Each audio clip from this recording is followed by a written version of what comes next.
Welcome to our goal setting video. If you're experiencing chronic pain, chronic illness, or have a disability, then stay tuned. We're going to be talking about setting goals when you're dealing with flare ups and chronic fatigue and other issues that we have when we have chronic illness. So, if you didn't watch my previous video, you can watch the introduction video where I talk a little bit more about this Spoonie journal that was just published this year. It's called This Is Me. It's more than a journal for those with chronic illness. And I'll put a link below in the description so you can grab your copy, but this will work for any journal that you already have. So what I do each year, because I stopped doing New Year's resolutions about 20 years ago, and this is what I do instead, and it's been wildly successful for me. So this journal is designed to meet you where you are, not where you think you should be. And so I have 5 general categories that I use, and if you're still working, then the 6th category would be for career. So the first one is goals that you want to set around your finances. The second one is goals you want to set around your health and well-being. And the third is any spiritual goals that you want to set for yourself. And the fourth is relationship goals. And then the fifth is personal. Now, I typically just set one goal in each of those areas of my life, but you can set as many as you want. I find that with chronic illness, 5 goals is enough for me. And then the 6th one is other. So you can set it in any area of your life that you want to particularly focus on. So for my journal, what I use are acrylic markers because these are my favorite. They don't bleed through the page. They're bright and colorful, and if you press lightly on them, then you can still see what is beneath it, so it doesn't completely cover the words on the page. You can draw anything that you want. So those are my favorite markers. I can put a link to this particular set on. I got this one from Amazon, so there's lots of beautiful, bright colors that you can use if you like to do sketching, drawing, or coloring the pages in on this journal, which has stress-reducing coloring pages, which I love. So let's go into the first section, which is financial goals. So when you're dealing with chronic illness, if you are still working, I highly encourage you to save as much as you can, because with our fragile bodies, we never know at what point we may not be able to work anymore. And so the more savings that you have as your backup plan, the better for you. There are pages in here, which will be in another video, on how to do your savings and track your savings. Another great thing to do before you're setting your financial goals is to sit down, grab a pen and paper, and write down all of your expenses. When I first did this, I was shocked, like sticker shocked at how much money that I was spending. And you can categorize that later and say, okay, this is what I spend on food. This is what I spend on going out. This is what I spend on medications. This is what I spend at doctor visits for co-pays or whatever, rent, mortgage, car payments, insurance, whatever bills you have. Write it all down. So you know, like at the end of the month, this is every single penny that I spend. And when I did that a few years back, because I knew I might not be able to be working much longer, my financial goal a few years ago was to stop spending this much, stop spending on that category, reduce spending in another category. And I basically cut my expenses by 75%. And it took a couple of years to do that. And that's why tracking things and setting financial goals when you're dealing with chronic illness is so important. So I highly encourage you to go through that process, do all of that, and then know what it is that you want your goal to be, so that way you can save that certain amount every month. And then in another video, we can talk about like how to invest money so that way you're getting money back and you're getting the best use of your savings. So then goal number 2, your health goals. For this one,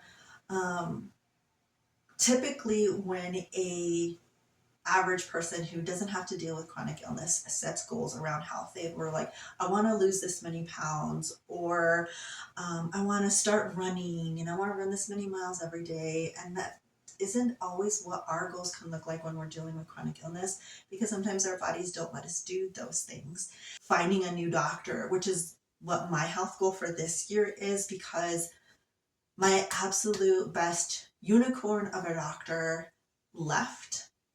And it was for health reasons for his spouse. He had to go to a lower climate because we're just in a high altitude area of the mountains. And so now I have to find a new doctor.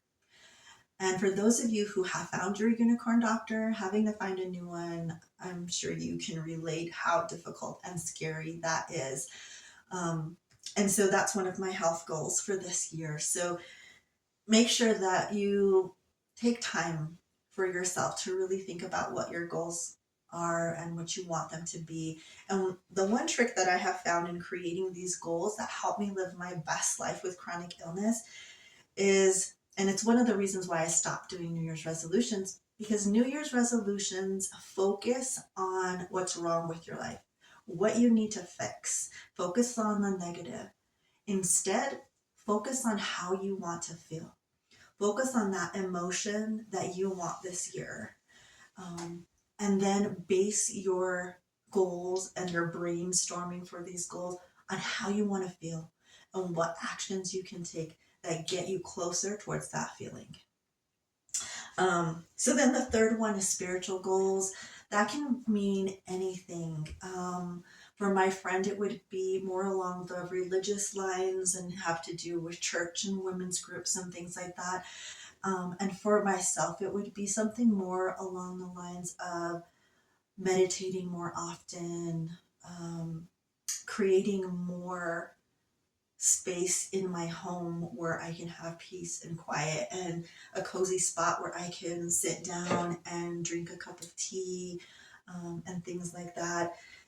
One of my spiritual goals this year is to do a collection of paintings around the power of women. And so I've been meditating and really thinking about the women who have impacted me, the women who have helped me survive, the women who have taught me.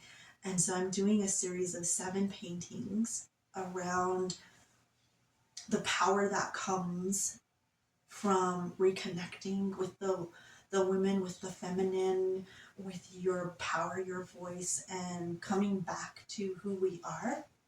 You can see some of the paintings behind me. And so that's one of my spiritual goals for this year, is to complete that collection. And then let's move on to the fourth goal, which is relationship goals. And that can look like so many different things.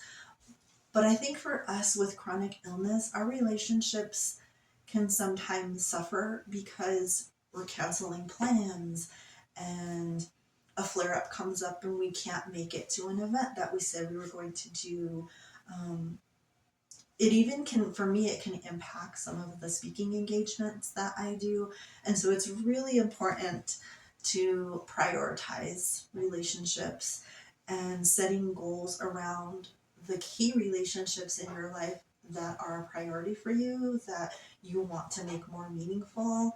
And that can look so many different ways.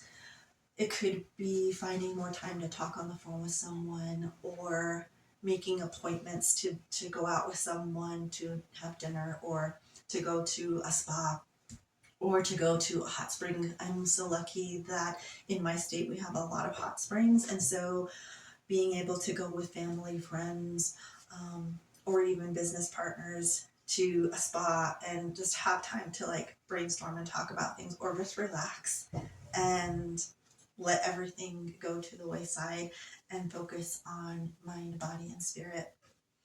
And then the next goal is personal goals.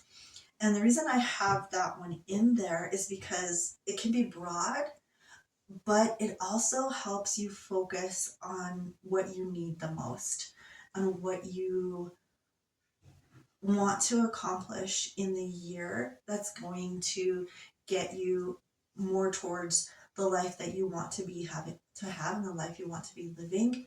And so this year I have two separate personal goals that I'm doing instead of just one. But I'm excited about those as well, and I'll share those in another video. And then the last one that I have in the journal is other goals. And so that can be anything that you want it to be. I have a couple of friends who are starting a business, and they are spoonies as well. So their other goals are going to be like the two major goals that they have for their business this year. And I'm so excited to be able to partner with them on different projects. And so I am excited for you to start using your journal and creating the life that you want and helping you to find the joy, meaning, and purpose for your life while living with chronic illness. Stay tuned for the next video.